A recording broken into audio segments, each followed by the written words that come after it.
equity, inclusion, and accessibility in the world of corporate and government contracting. It's not just a show, it's a movement. So get ready for another dynamic journey as we wake up the world to a new era of opportunities and empowerment. Ladies and gentlemen, President Larry Ivory. That's right. It is time for the Wake Up Show Chicago. Welcome. We are powered by the Illinois State Black Chamber of Commerce and sponsored by Wind Creek Casino Southland.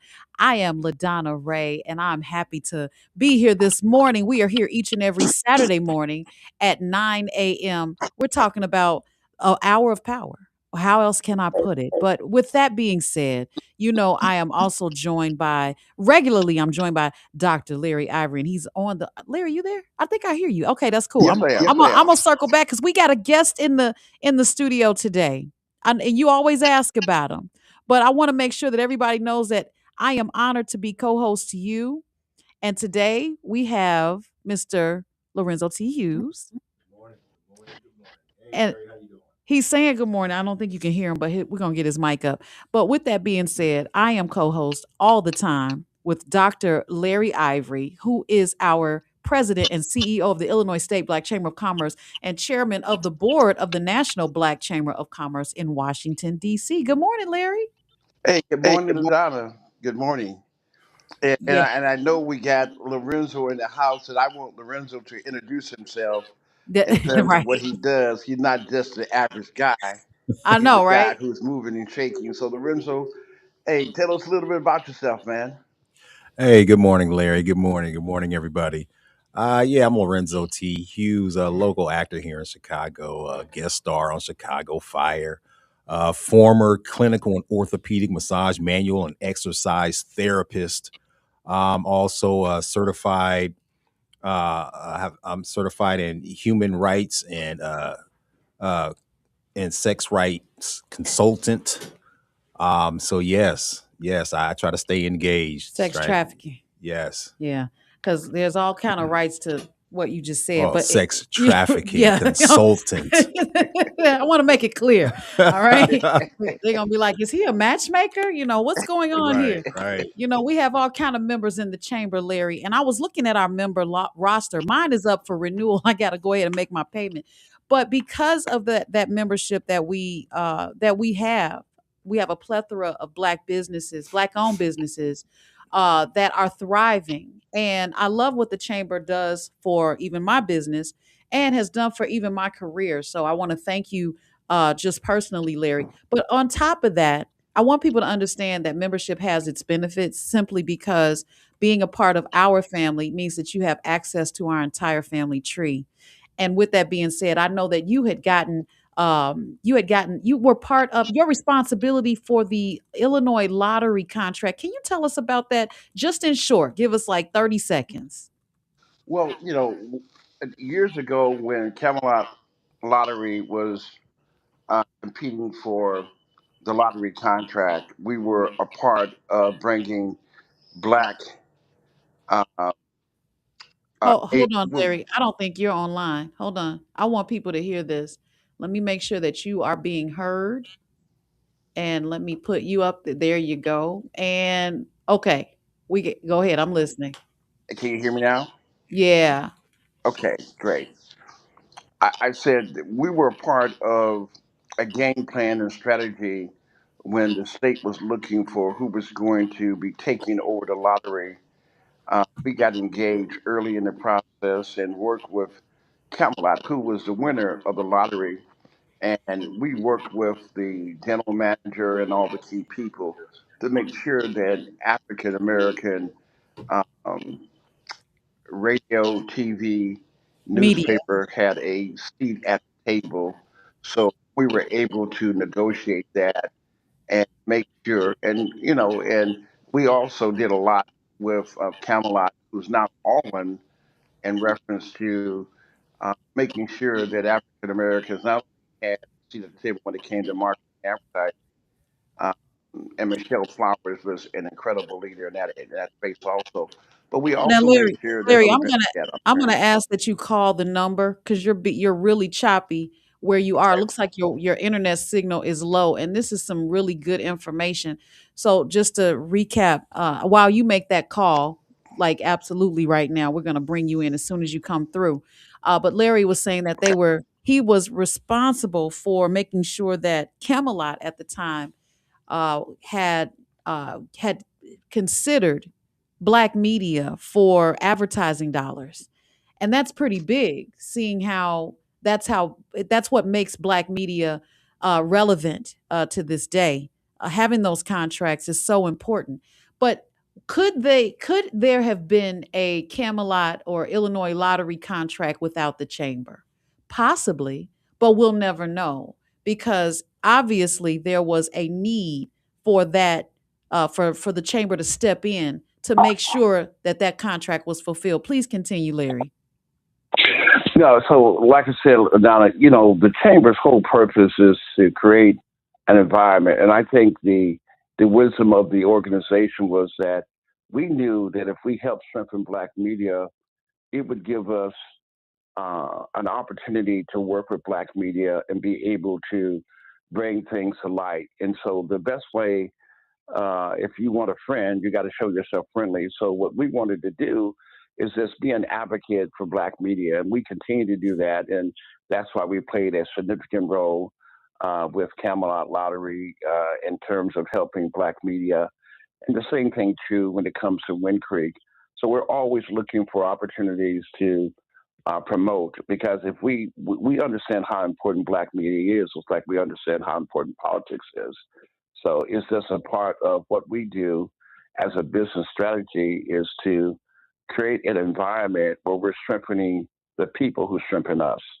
And if we learn to do that even better, we are stronger people. And if ever there's a time for us to be stronger, it's now, because I think there's some real headwinds in front of us that we're going to have to get through, but we'll get through it. But nonetheless, we have to really understand there's going to be some challenges in front of us. Absolutely. Last night, when we were talking about today, I know you weren't expecting that question, but I just thought it was very important, especially since Black media is at the forefront of the captivated audience that it has. Being here at VON throughout the week and just getting to know our listeners on a personal level, meaning when they call in, we really get to know who they are and what their thoughts are, the comments that they make. But they're also our listening audience on Saturdays, Larry. And now that we know what the communication has to be like, they need to understand or at least be exposed to what the chamber has been doing.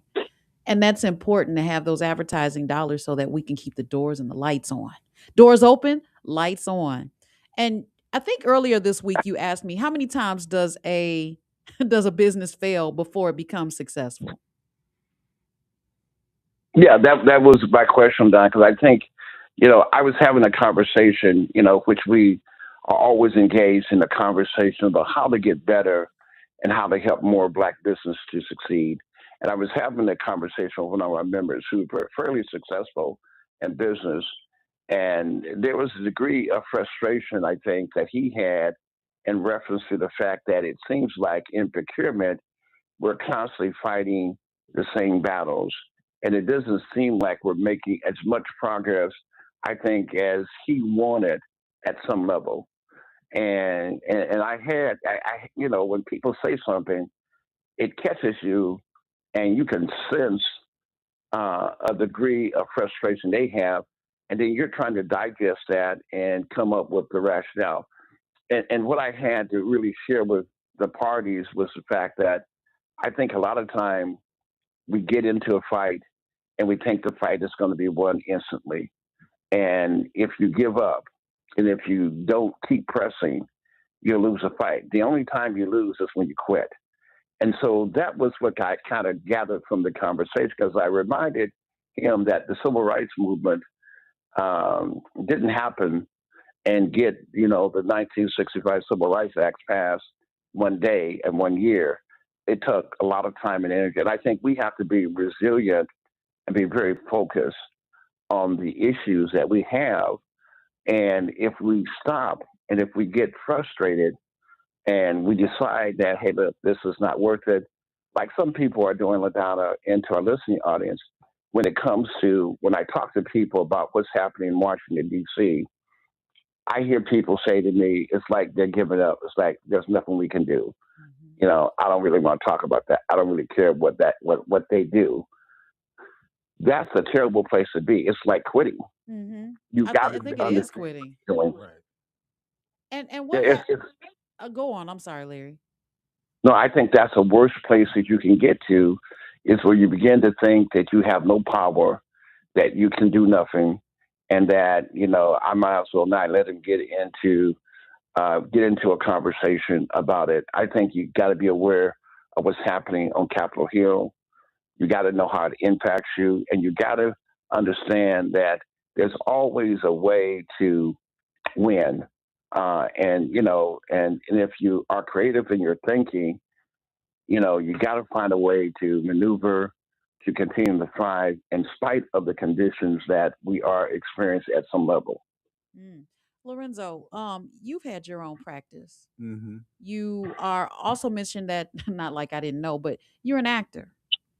And how many times do you always get the roles that you go for, or what keeps you going in short? It's the desire to succeed in reaching the goals that I'm trying to reach. Larry brought up made a couple statements that was very very profound to me. And like he mentioned awareness, and then that that sense of giving up. Usually, that sense of giving up when you fall into that dark place of hopelessness. And we've all been there, whether it's in the arts or whether it's in business. And one of the things I found to be helpful is building a circle of people that can offer you support. And that's one of the benefits of I see in being a part of a local chamber.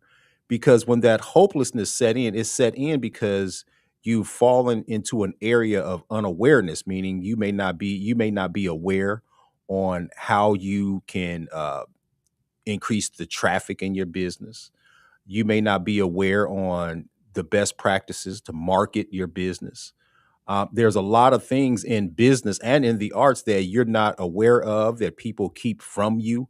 And that's the beauty of being in a circle or around having a circle of people that can offer you that support, offer you that knowledge, and offer you that wisdom that you may need to keep your practice or your artistic drive alive. Good point. Good point. The reason why I was asking was because there are statistics that show what or how many times businesses fail before they actually get a taste of success. Mm, If you put some numbers on it, you got 20% of small businesses fail in their first year, 50% fail within the first 5 years. So you're not even out of the woods after the first year. 65% fail within 10 years. And that is according to US Small Business Administration data. mhm, If we go on to look at the plot that makes the twist of this whole thing, entrepreneurs who fail once are 20% more likely to succeed the next time. mm, So there's a light at the end of the tunnel. And those who fail twice are even more likely to build sustainable businesses on attempt three. And that is according to Harvard Business School and research. When the researchers look at why businesses fail, get this, Larry, 38% fail because they run out of cash. That money I was talking about. mhm, Hmm. 35% fail due to no market need. So they may have gotten into the wrong business. And 20% fail from pricing or cost issues. So if you're not doing a cost analysis, then you didn't do your homework. And Yeah. 19% fail because of competition. Now that's according to CB Insights. mhm, Yeah. And you're darling, that's so accurate in terms of when I take a look, because I've seen, all kinds of businesses at different stages of their growth and development. And I've seen people who their food cost is too high. their their widgets are too high in comparison. and then they go out of business because they really hadn't understood how to price themselves in a competitive market and done some analysis. You can think that your product is worth this amount of money. You can think that this house is worth this, but or this business worth this. You really have to take time to become a very reasonable. You gotta really take time to think and analyze in order to be successful. And I think what happens a lot of times in business is that you know we can become very we can get to a point where I think that when we have one failure, we kind of internalize that and we think that it's all over. You have to be very careful about getting in your own head, and it is so important that the words that you say to yourself and how you see yourself, it's so you got to speak success in your life. And I don't mean to say some crazy stuff because you want to say something, it really means that you got to see yourself being successful. If you can't see it, you probably can't achieve it. And then one of the things I'll pivot back to that's a little bit off the beaten path is that what I see right now in business, whether it be with the Illinois Department of Transportation, when it takes a look at the Department of Corrections, and I'll put a pin in those two because when you take a look at the Department of Correction as an example, we know that they spend a lot of money. And how often have we talked about the fact that they spend a lot of money, but they don't spend much money with African American businesses?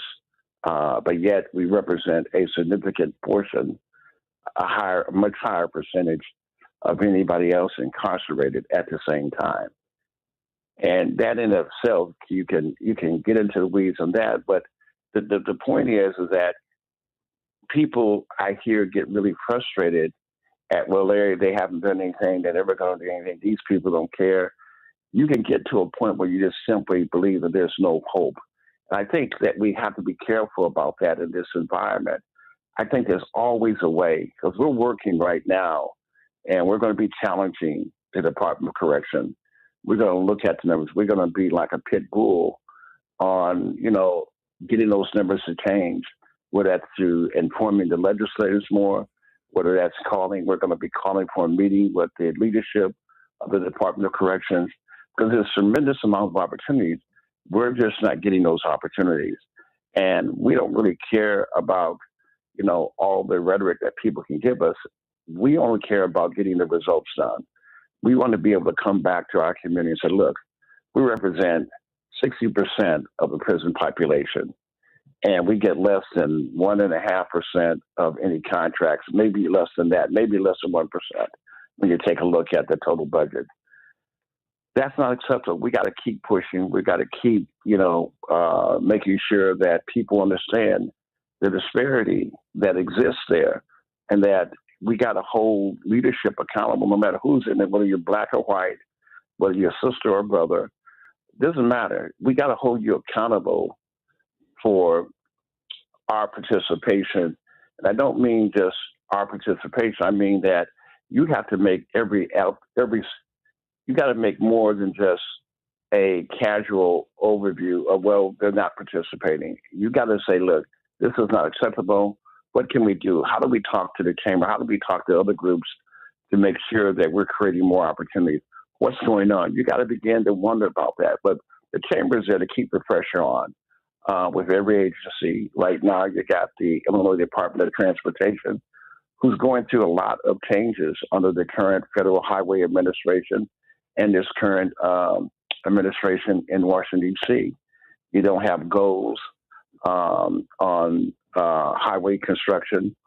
And that to me is so insulting, that, highway infrastructure is funded by a motor fuel tax, which means you put gas in your car, you're paying for highway infrastructure. And for them to say there's no goals and to do all these other things in terms of pushback, in reference to being able to go back and get recertified, and you can't use ethnicity to go back and get DD certified. we're at a point in time in America that they're really pushing us back, and we can't afford to be disconnected from that. I've been at lobby day myself several times, and each time it's the same attempt. It's almost like they have a playbook. And in Oh that yeah. playbook, it says, we come as a collective. We come at, hundreds of us, as many of us that can fit into the agency meeting area that they sometimes have a limit on, by the way. We pile into these rooms, we pile in with the decision makers of these agencies, such as Illinois Department of Transportation, Illinois Department of Revenue, Illinois Department of Corrections, and so on. And we raise the question, and we say we're only getting 4% of the contracts when we have several people that have applied, so many others that have actually qualified, and they try to, your words, Larry, their attempt to neutralize us is to come back and say, well, you guys don't check all the boxes, and not enough of you are certified, or you're not certified, or we didn't get enough applications that came from the black owned business community. And instantly the room goes, oh, okay. Hey, LaDonna, I'll give you one quick example. As you recall, when we were in the Department of Corrections, Mm-hmm. and this is for our listening audience, and we had sisters who were head of the agencies and seemed to be very wonderful women. But the question that it came out, which is a way to neutralize black people and blame them for the lack of participation. The first question they said is that how many of you are certified? Mm-hmm. And there wasn't a lot of hands in terms of any all those who were certified, and then the emphasis was turned on the fact, well, you're not certified. Well, there's a lot of people who were certified. All of them were not at the meeting, and they didn't get a chance to participate. So being certified doesn't really mean anything if you're not able to respond to that. You can feel this this this sense of guilt that it's our fault, that we don't deserve any more because we haven't done what we wanted.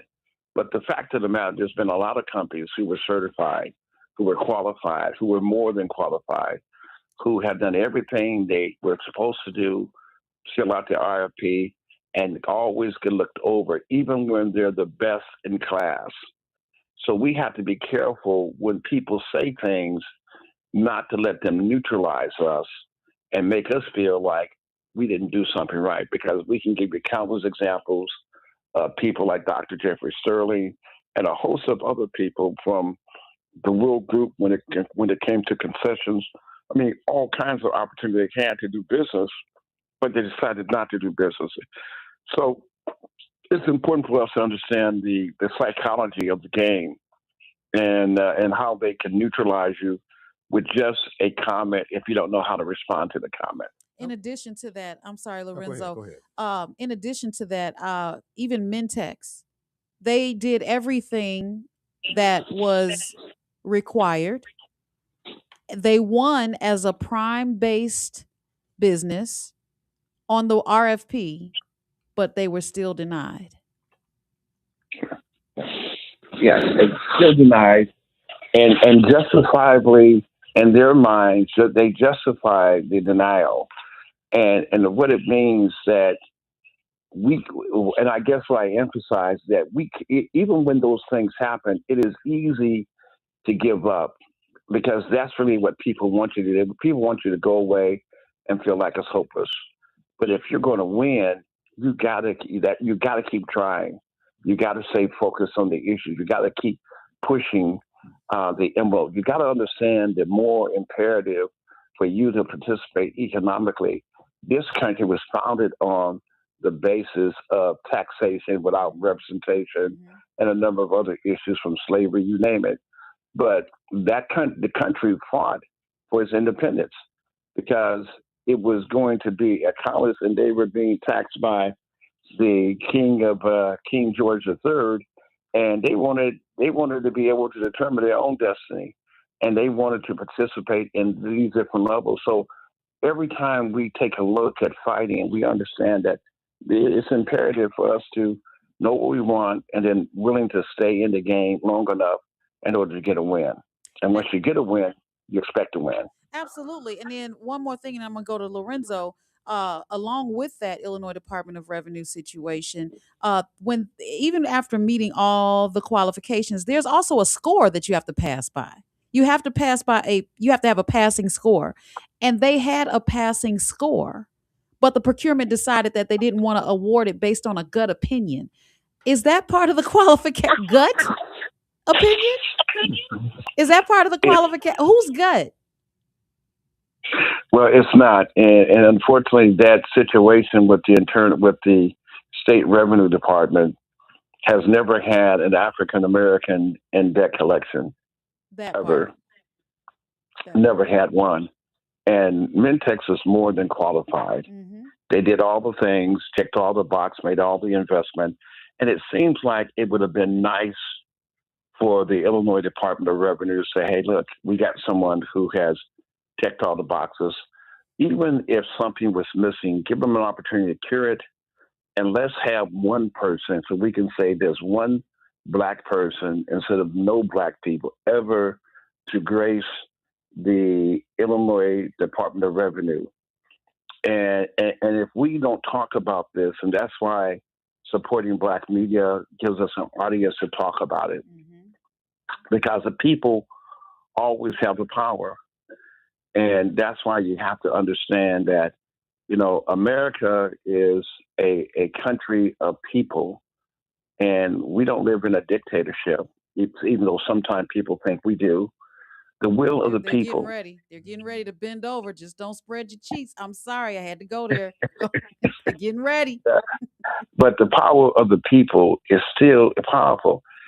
If people speak up and understand the facts and educate each other and educate the people in the legislative body and bring attention to an issue, you can get things done. But if you simply stay on the outside and complain about it and not prepared to roll up your sleeves and get engaged in it, and if you're not thinking about how to win, how to open the door, how to break through when no one's has broken through, then you're not really prepared to win. Because, like I tell people, the history. I mean, average people are not in the history books. They're not. well, Only they the well they're people. trying to take all of us out of there. But go ahead. But I just want to bring this that if you do what average people do, you're going to get what average people get. Mm-hmm. And average people will quit. Once they get rejected 2 or 3 times, they'll quit. That's the average person, they'll quit. Well, Larry, But I if want you're to. going to be more than average, you got to keep moving. Right, right. Absolutely. I want to open up the phone lines. Give us a call, 773-591-1690. We want to hear from you. What have you been up against when it comes to these state agencies, contracts, or even just in general, advertising agencies? When you have presented your proposal and you were neutralized, you were shut down, or should I say shot down? And how did you overcome it, if at all? Give us a call, 773-591-1690. Larry, I want to make sure that we cover all the bases. And I know Lorenzo was looking up something. And I want to have a Q&A question or a panel with you at some point, because there's a lot of businesses out there that are feeling what you just described, defeated. You know what I mean? They're feeling like, this, why even try? What do you go back to if that's the case? If you feel like, why even try? Then what are you in business for? Do you shut down? Because remember, just a few weeks ago we talked about the reverse migration that's taking place, even with the residency, let alone businesses. So if the residents leave, the businesses don't have the foot traffic needed to keep the doors open. So what do we do instead of giving up our spaces here in such a thriving city? How do we pivot? How do we leverage this current administration versus giving up? Because Yeah. once we give up, that's it. We may as well move to Africa. Yeah. Well, hey, it starts in your own head. Once you think you're defeated, you're defeated. If you think See, I never adopt the attitude that I can't win. It doesn't cross my mind. It crossed my mind I'm going to be hindered, and there's going to be some people who are going to not be in my interest doing what I think they should do. But that never stops me from staying focused on what my assignment is. And my assignment is to strengthen Black businesses. So I'm always thinking, I'm always, you know, reevaluating and repositioning. I'm always reaching out to friends and people to get their perspective, Black and white, to find out, how come this is happening. I'll give you a prime example. When we did the sheltered market, which the chamber played a significant role to get the sheltered market done, and it was executive order. We hadn't had a sheltered market since 2018. And they did a sheltered market in IT, and it was a pretty significant sheltered market. And what happened was that the sheltered market came out, but only Indian firms won. Mm-hmm. And the sheltered market is designed to get rid of discrimination. So if blacks were being discriminated against, then quite frankly, if only Indian firms won, then you didn't fix the discrimination. Right. And you have to be able to bring that to everyone's attention. So I talked to whites and blacks and leadership and said, guys, isn't this the intent of the law? Let's understand the law. So we didn't just kind of quit and give up. We constantly keep looking for ways to get in to help people understand and correct it, because we believe in the state of Illinois. We want the state of Illinois to be better, but it can't be better if we don't participate in it. So our job is to get greater participation, because the numbers say we're not participating. So I know we got a bunch of callers, so why don't you go ahead and take the callers? All right, Mike M. Hey, you're live on the Wake Up Show, Chicago. What you got for us? So, good morning. Thank you for taking my call. What I have for you is principles, things that everybody looks at, and I also look at. And I really appreciate Larry Ivory because of the principles that he speaks and that he expresses. And I'm not a business person at this time, but I have touched in that in the past. And, you experience these things in your life with things that you're doing and even other people doing. I just want to touch on a couple things. One, like he says, is your mindset. What kind of mindset you have. And what are your dreams? Everybody has some dreams, and you should have some dreams because that's your future. And how do you apply them? And so on. So that's a plan. So you need to truly pursue your dreams and your plan. And if you're going into business, you want to make a profit. It's not a black or white situation, but it's more so about your profit and so on. And so these are some strong principles. And I just want to kind of leave you with something happened with a co-worker of mine at one time, Caucasian guy. He was telling me about his father was kind of in business, and he retired. And he was dealing with a social situation with the people in an organization that he was involved in. And they were going to get some benefits from the government. And so the people applied. He helped them fill out the forms and apply. And 75% of them came back denied. Mm-hmm. He says, but thanks, what did you do wrong? And so he pursued and found out why did they come back denied, because he thought, well, hey, I'm an expert business person. I helped them fill out the forms, and they didn't miss any spots. How is it denied? The social service organization told them, we always denied on the first time. So, hey, so if you don't pursue it, regardless of the situation, and especially when you know that you're right and try to correct it, you just may be denied. That's right. That's their process of elimination. Thank you, Mike. We're going to move on to Pianki. Hi, Pianki. You're live.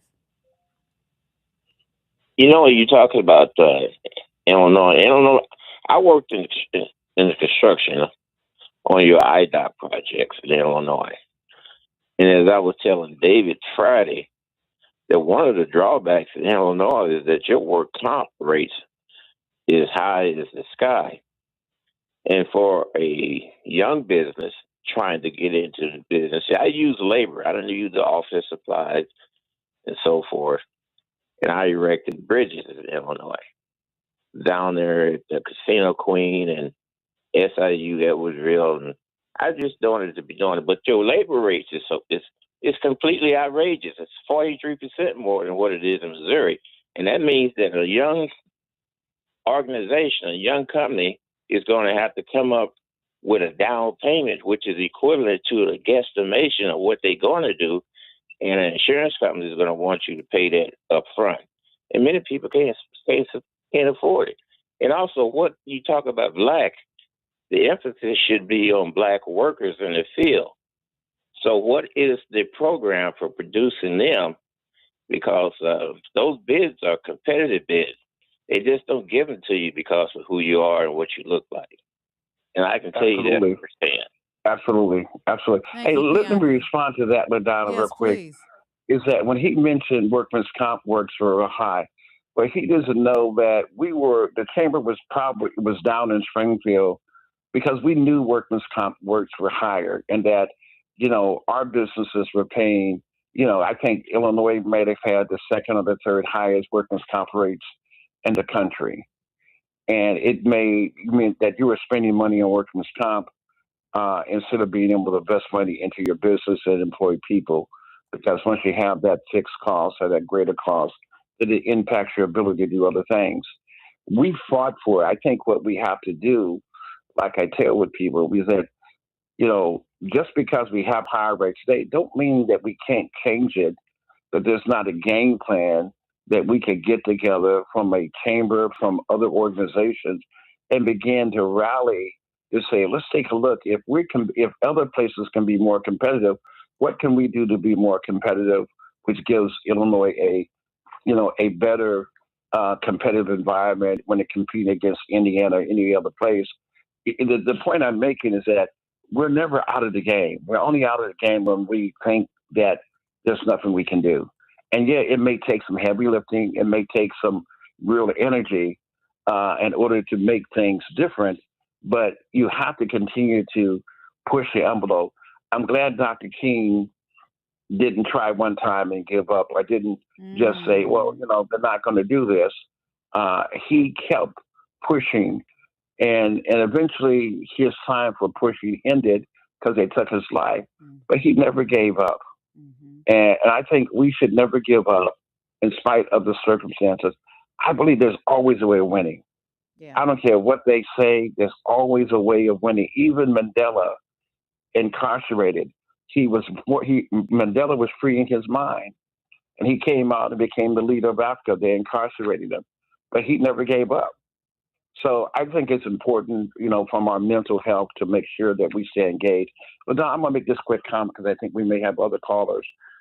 But here's another prime example. The General Assembly awarded a contract to Simcoe Solution, which was approximately $240 million.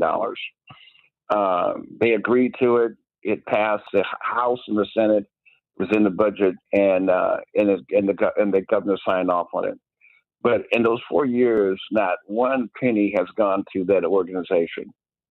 These are the things that we have to get leadership to say, okay, instead of talking about it in broad terms, we got to sit down and say, okay, what happened? What do we need to do? And make sure that we hold each other accountable in terms of participation. Because I think it's so important, because America was built on slavery of free labor from us. That's a fact. It was the reason the war was fought was about slavery at the end of the day. I have a question regarding that, because I'm just thinking, okay, if the $240 billion is a lot of money. 240 million, yeah. Million, sorry, I put a B in it. It's billion to me, because I think I got $12 in the bank. But where does the money go after legislation has passed it, or has passed and signed? I mean, where does the money go? Well, that means that, the key is that, LaDonna, is that it goes, once it's been approved, then it has to be appropriated. Mm-hmm. and then the Office of Budget and Management has to allocate it in order for it to get to where it needs to get to. So there's a lot of things I think we need to do in terms of understanding how the political process works, even when it comes to the budget, in terms of Harry Lennox was in the papers for him getting a significant amount of money to do something significant, the Mm-hmm. great actor, entertainer.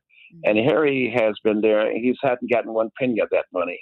Mm-hmm. But it was in the newspaper, it Right. was talked about, It looked and it like never happened. it looked like it was happening. Look, black people are thriving. Black people are winning on paper, Yeah, but not with yeah, paper. yeah, amen. So, and again, I don't want to just be negative. I want us to really understand if something's broken, we have to find a way of fixing it. And fixing it means that we got to have conversation with leadership, with people. We have to hold people accountable. We have to really talk about what happened, why it didn't happen, and we got to stay engaged in the fight. And the thing that we want to be engaged in is the economic side of the equation and creating money and wealth. Because with money, you have choices. No money, no choices. And we continue to contribute to this country. And just recently, the Washington D.C., you can't put black, minority, women, or anything in your application to get a grant. They got 200 words you cannot put in your grant, and it's saying that if you ain't white and if you don't, I'm like, did we ever thought we could get here? And believe me, guys, we're here, and it could get worse. But And Larry, we better. Larry, I'm a layman. I'm a layman. And I'm thinking about this in a way. It almost sound. I know people are gonna hate me. Send all hate mail to. I tell you to send it to Atiba, but send it to Larry. Okay.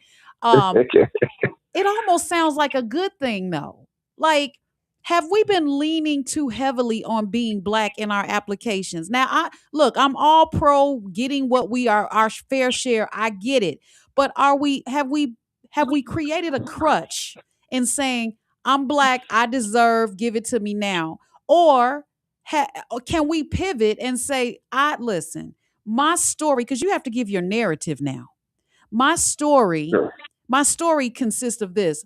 I didn't have access to healthcare or a fair education, yet I prevailed and I still worked hard and here I am versus I'm black and that's it. You see? If we Well, change I our think mhm. I don't think it's that I don't think it's that easy, LaDonna. I think there's a lot of things that we really have to examine. Being black is is a fact. We are black by definition. But I think what we're talking about here is, you know, when government decides at any level, a government for the people, by the people, shall not perish. But when you start excluding the reason you had affirmative action, the reason you had the emancipation was because black people were left out. Those were facts, undisputable facts. People made billions or hundreds of millions and trillions of dollars on black people, free labor. They got very little credit for their contribution, even in building the White House. The great architects who helped build the White House, and when there's just so many stories. So my piece is that I don't, whether we black, whether we use the word black or not, I think our challenge for ourselves in black business is that we have to be relentless. We got to be like a pit bull and we got to hold on and we got to fight for what we want. And we got to be prepared to fight. I enjoy a good, healthy fight. I mean, I enjoy shaking things up and challenging things. I believe that's what we're here to do. If everything was just fine and I could sit back and relax, that'd be great, but it's not. So I I don't got to know what you fight. would do with your time, Larry. I If would, I mean, everything was fine, I don't I, know. hey, I couldn't take it. I actually couldn't take it. You'd probably But shake things up. yeah, I love the fact that there are things that we need to fix. Yeah. That when we get a chance to fix something and I help an African American Black business get a contract, when I can walk in a room and make things happen that otherwise would not happen, when people call and get our opinion because they understand that we understand what's happening on the ground with Black people, that is a meaningful life from my perspective. I love it when we win. We deserve to win more. I want to win more. Yeah. No different than any great boxer, any great athlete. They want to win. Black people want to win also. They want to have the freedom to pick, to choose, to create a lasting legacy. And we're just going to have to continue to fight for that. I love how you And it said doesn't that. mean Yeah, I love that that you said that. it doesn't mean that America and Illinois is a bad state. It isn't. It has a lot of great leadership, a lot of great people all across the board. But can it be better? It can be. And it's going to be better because we challenge it to be better. If we're going to have the more perfect union, it means that we have to challenge it. So I'm prepared to challenge the status quo. I'm prepared to talk about the tough things, but I'm prepared also to have the data to back it up, LaDonna, and make sure that I understand those who are in a different uniform who are trying to stop me from scoring. They got an agenda, and that'll include me in it. And they're trying to prevent me from getting to a place that I'm trying to get to a place. I appreciate the fact they work hard and keep me out of there, but it don't mean I stop fighting and stop trying to score. So That's it. That's it right there. let's You know, you yeah, said the Bible says the people, but the Constitution says we the people. There's a difference. I just want to get to Lorenzo. Lorenzo's our guest, and he is waiting patiently. I yeah. know, but I can see something stirring up over there. Lorenzo, what you got? Well, no, I was just listening. But to kind of go back, I know Larry had mentioned that that we don't live in a dictatorship yet. But the one thing that we do live under is, a pigmentocracy, and I think that we fail to realize that, and that's just the country that we live in. That doesn't mean that we can't succeed, but I think we have to historically look back and look at the fact that as a culture, we are superior in the things that we pursue, and we have to pursue it with the type of drive that we have been blessed to have. We are the only culture on this planet that has the strength to endure the things that we've Endured. gone through, that we've endured, and that in itself is a blessing. And we can look throughout history and look throughout sports. Whenever we have pursued something, we have dominated the game. Mm, We've changed it. that's why they don't like Deion Sanders. We have changed it. So the fact that they've excluded us, um, for me, I'm comfortable with that. I refuse to force somebody to work with me or to live with me or to be around me that doesn't want to be around me. What I've always done is I've just changed the game for myself. And I'm gonna make this real quick, because even in my practice, I never thought, white people would come to my practice before I went into practice, but my practice was probably 90% white. And that was because I did an analysis on the services that I wanted to provide. I had to ask myself, do I have a service that is in demand? So what I did was I went into practicing pain management, because I know at some point in time, if you're not dealing with pain today, you're going to be dealing with it tomorrow. And I was able to market myself across the board, whether it be um, workplace injuries, domestic injuries, or whatever the case may be. I knew that I was in. I provided a service that was in demand, regardless of what race you are. Yeah, everybody could Mhm. benefit from it. It's not There's no color on pain. Pain is everything. We have a Right. caller actually. King, you're live on the air. What you got for us? Thanks for taking my call, Queen. I heard you say something that caught my attention when I called in. Over the years, they have been using black as a crutch, and black is a color in the crayon book. Every 10 years or something like they rename was African American, colored, Afro. Afro was a hairdo. So once we find out who we are and what we are, because the Jews stole our identity. I ain't gonna go too far, but Black is a crutch, and I'm glad they took away that DEA and DI, whatever it was, because all white women was benefiting off of it. And Brother Larry, this Bob King Israel, man, I love you, brother. Let's sit down and have coffee. You know what? See, everybody says that white women were benefiting anyway. And it's like, that's when you throw in the towel. Now, I'm not flip flopping. It's just the observation of how everyone has been responding to this DEI rollback, this affirmative action rollback. And let's not forget Check that, the numbers. but I understand we've checked the numbers. Numbers which don't is, lie. I agree with you on the numbers. But when we say white women have benefited anyway, it's almost like, all right, fine, I'm not going to even try. I just want to make sure we get the right message out there, because even though whomever has been benefiting anyway, we still need to keep pushing. We have to keep a dog in the fight. Larry, I want you to respond. No, I think we all have great points, and Bob has been been involved in fighting for equity and inclusion. And you're right, when it comes to who's been the greatest benefactor of the DEI has not been the very people which the DEI was designed for, quite frankly. But here's what I want to leave with, because I think we are a divided house sometimes. And what I want to speak to is this, LaDonna, before we close out, is that I believe in Black people. I believe that we are the most incredible human beings on planet Earth. I believe that we are the original and everything else is a copy. And no copy can ever be better than original. I need us to understand who we are. I need us to continue to fight, never give up, never give up, never give up. I need to stay engaged in the game. The chamber is fighting. A lot of times people don't even know all the battles we're having on behalf of Black business, and sometimes we get no credit for it. But we're in the game. We're going to stay in the game.